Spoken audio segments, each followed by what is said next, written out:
Advocates against domestic violence are urging legislators to restore $1 million.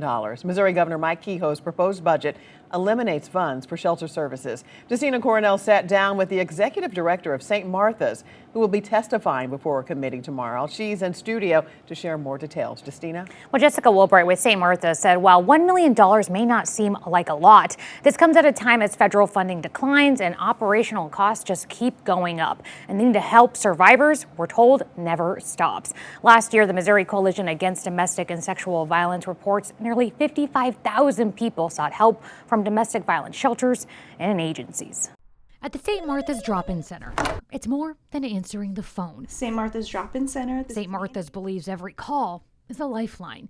Executive Director Jessica Woolbright says the St. Louis-based nonprofit empowers domestic violence survivors. But I'm going to be very honest, a couple weeks ago at our shelter, we brought a woman in and didn't have space. And we turned an office into a bedroom because she had a small window of time to leave and we had no option. This is an example. The few shelters in the area are already at capacity. Our shelter stay has in average tripled in the last 5 years, simply due to the lack of affordable housing for people when they're moving out of shelter. The need never ends, and funding seems to be shrinking.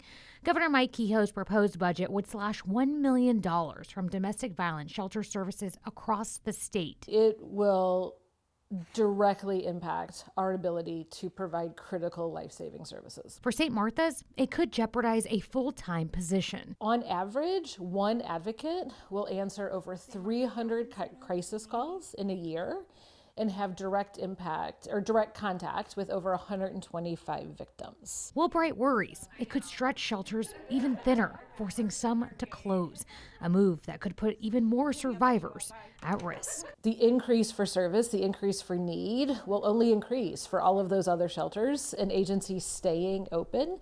So we will be trying to do significantly more with less.